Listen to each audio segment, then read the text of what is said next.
Hello, everybody, and welcome to the Triple R Show, Real Raw Recovery, where honesty meets healing every single day. We're glad that you have joined us again. We have an array of topics that we're going to discuss. We are going to review our triangle of recovery, which is responsibility, choice, and power. For us, that is the foundation of our recovery here. And then we are going to touch on acceptance, which is a key characteristic that you will develop after working your responsibility, your choice, and your power. All right, so with our triangle, which is the foundation of the transformational therapy, the first leg of the triangle is responsibility. And what we have to remember is that we are responsible for everything that we say, everything that we do, and everything that we feel. It doesn't mean that you're playing the blame game and blaming yourself for everything you've done, but you are taking accountability for what did happen. Throughout that whole process, you have done the best that you could with the knowledge that you had at the time, the understanding you had at the time, and the awareness you had at the time. So after going through transformational therapy, your knowledge is going to increase, your power is going to increase, and your responsibility to run this triangle is also going to increase. Yeah, taking responsibility allows us to release the past and able to move forward and stay in the present moment where we gain our power. Yeah, with the second leg, we have choice. And the good thing about choice is every single moment of every single day, you have the opportunity to choose. And you can choose how you want to live your life. And you can choose how you feel about yourself. And if you change your thoughts, then you will change your life. It comes down to that. It's how you feel about yourself. So you change how you think, and your life is going to feel better. The third leg of our triangle is power. And you always have the power to work through this triangle and to work through your recovery. And whenever you choose healing, you are adding fuel to the fire for your power. So if you choose to live inside that triangle, then you're going to develop so many characteristics that's going to make your life so much better and people around your's life so much better. And one of those is going to be acceptance. And we have to be able to accept people, places, events, things, and we have to stop being the director and trying to control everything. It doesn't mean that you have to agree with everybody. It doesn't mean that you have to accept situations or how they're being done. It just means that you have to listen. Because when we stop listening is when we start taking over that director role again, and we want to control everything. So understanding and accepting will start to become more natural the more you build your self-worth. And if you get an opportunity to look at our blog today on our Instagram account or on our website, we talk about that. It happens every single day. And I discussed a situation that happened to me where I held the door open for somebody. I'm sure it's happened to all of you thousands of times. And you're expecting that thank you, that common courtesy, and you don't get it. And I would just be flabbergasted. Can't believe it. What's the matter with them? Did I do something wrong? And through this process, what I've come to understand is we have no idea, absolutely no idea what that person is going through. They could have just gotten the most devastating news that any of us can imagine. They could be thinking about what they have to do next for work. They're just running around. We've all been there. So it might have just been an error on their part. But we carry it. We let them take space up in our head rent-free because the minute they walk away from that situation, they're not thinking about it anymore. But we carry it with us into the mall or wherever we're going, and later on that day, where we could be using that time to focus on gratitude and things that we are appreciative that we do have, and the peace that we do have. Again, it comes down to needing validation from other people, even as small as that. Just because they didn't say thank you is fine. You just did a nice thing for another human being. And same thing with your recovery. You're going to find that you don't need people to tell you how well you're doing. When you do your mirror work in the morning, when you do your mirror work at night, and you look at yourself in the eye, you are going to know, you are going to validate yourself, which again is everything that we're trying to talk about here, is internal validation will absolutely solidify your recovery. And you're not going to want to pick up. You're not going to want to put poison in your body. You're not going to want to feel the need to use to make you feel better, because no amount of alcohol or drugs will be able to make you feel as good as you feel right now. Yeah, I think the thing too with the acceptance is if we aren't accepting, we're judging. And if we are judging, most likely we're passing judgment on ourselves. And the more we practice this, and the more natural, as I just said before, it's going to occur. And And we're going to talk a little bit later about spirituality, which is completely different from religion. So we're not even going to touch on religion, but spirituality for me is all about love and how you're treating other people.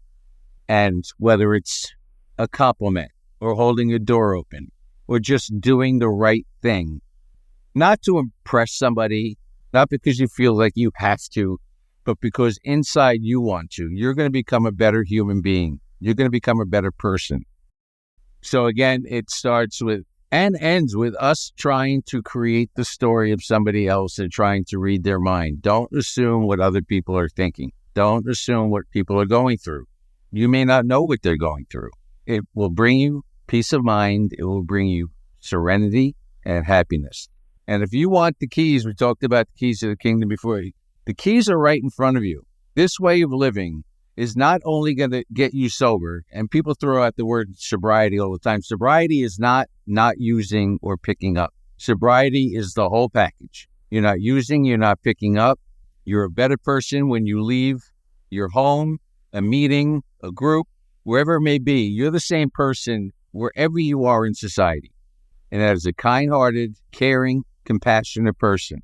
Yeah, I'd like to go back to what you said about the controlling. If we're not accepting people, places, and things, we're controlling as well. And we cannot control anything but ourselves. So just accepting it is a huge part of recovery and not judging, like I said, and trying to control situations. Controlling situations and people, and also trying to change situations and people. Because you can't change anybody. And like John said, you can control yourself and you can change yourself.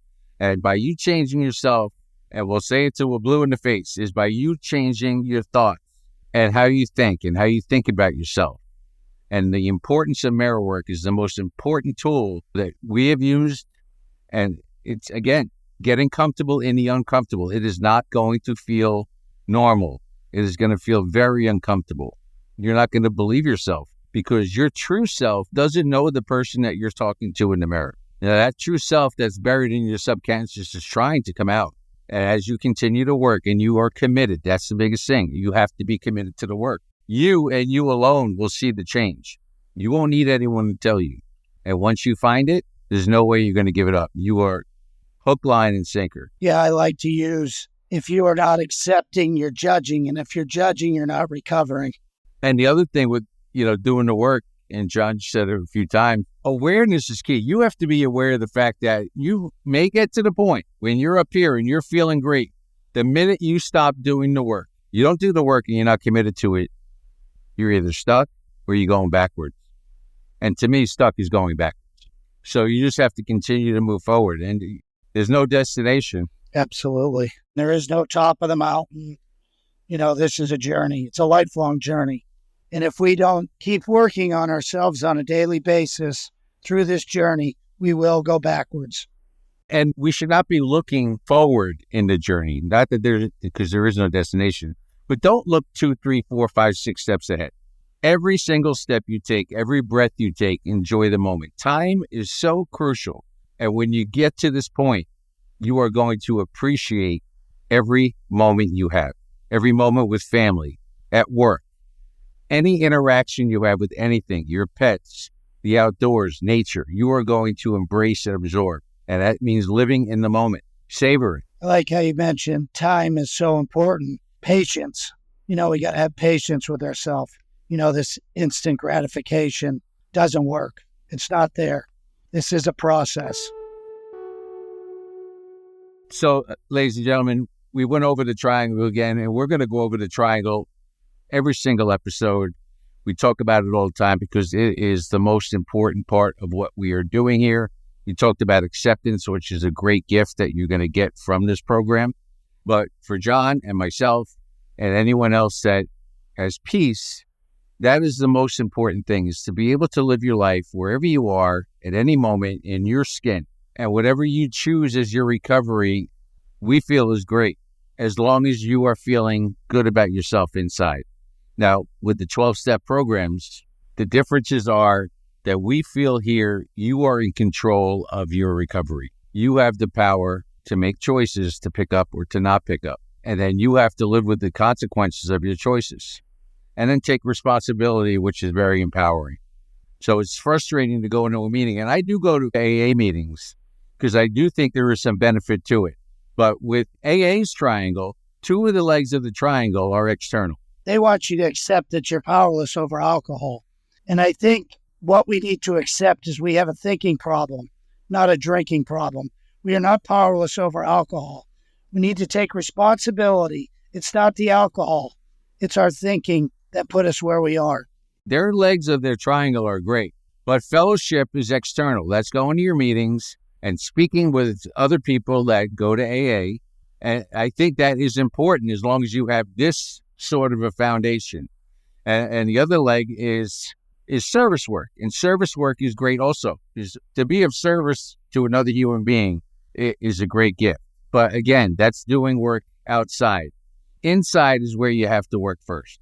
You have to look into the dark before you see the light. And that is the biggest difference, I think, between 12-step programs and our transformational. Our legs lie completely inside of us with our responsibility, our choice, and our power. So it's frustrating when you go to a meeting and someone after 10 years says, well, when I look in the mirror 5 out of 7 days, I think that I'm a piece of crap. But I want to thank the program for helping me take that next step. Well, in my eyes, in 10 years from now, if I'm still looking in the mirror and I'm calling myself a piece of crap, then I'm not doing the right work. Then I don't feel good about myself. I like feeling good about myself. I want to continue to feel good about myself. And the negative talk, it's almost like a negative self-fulfilling prophecy that you are going to relapse. And the numbers are there. We spoke about it last podcast. You're going to relapse, but don't worry about it. It's not your fault because you have a disease. You have a diseased brain. There is no cure. You're an alcoholic. I mean, right off the bat, you're swinging and missing, especially to a newcomer that's coming into the program. I don't think that people in AA and people in treatment centers don't want you to get better. Their intentions are well off, but the information that you are being given is wrong. For the most part, for you to have long-term sobriety, the information is wrong. 2 + 2 = 4, not 5. So if you are taught the information you are given is 2 + 2 = 5, then you will fail that test. The knowledge and the information that is being given, especially to newcomers, is off base. Yeah, I think the whole thing with no human power can restore us to sanity is a bunch of crap, too. It's up to us. We have all power to transform our life. We don't need to reach for a higher power. We have the power to restore ourselves to sanity. We have the power. We have the choice to be responsible. Another frustrating thing, and the difference between transformational therapy and AA is people are coming into meetings and they're saying, oh, I really needed a meeting today. Or, yeah, I had to call my sponsor. I have to talk to my higher power. And in reality is before you call your sponsor and before you call your higher power, you need to walk into the bathroom and look in the mirror and have a conversation with yourself every single day. In the morning, at night, during the day when you're riding and commuting, you can give yourself affirmations. And affirmations could be positive or negative. You choose which ones you want them to be. If you're going to give yourself negative affirmations, then things are going to go wrong in your life. If you give yourself positive affirmations, then things are going to start moving upward. Yeah, that's, you get the people that come in there and say they can't stay sober without this meeting. Well, what are you doing with the other 23 hours of the day to work on yourself? Yeah, support groups are great, but you also have to look inside, internally, and do the work to recover. Like Mike said, mirror work, positive affirmations. Yeah, the fellowship is not going around with you all day long. They're not going home to you and your family. They're not going to your place of work. The only person that's going home to your family or going to your place of work is the person that's inside your skin. And until you get comfortable with the person that's inside your skin, then you are never going to find your true self. You're never going to be the best you that you can be. And you have all the power in the world to do that. You can accomplish anything that you want to accomplish if you choose, if you put your mind to it. You're in control of you. All right. So, ladies and gentlemen, again, thank you for joining our show today. If you want the keys to your kingdom, please stay with us and come see us next week. And if you liked what you heard and it resonated with you, please follow us on our Instagram account at real_raw_recovery or on our website, realrawrecovery.org. And you will relieve yourself of the cravings, of the triggers, of the relapses, because you will not want any part of that. The relapse prevention, the only relapse prevention skill that you need to have is loving yourself. And that starts with this work. If you like what you heard, please leave a review for us or some comments. We would love the feedback and correspond with you. I'm sure there will be some questions, maybe even some resistance, which is fine. And we would love to clarify that with you. But again, it's been our pleasure. We can't wait to see you next week. And this is the place to come where healing meets honesty. Have a great day, everybody. See you, John. Have a great day. Thank you.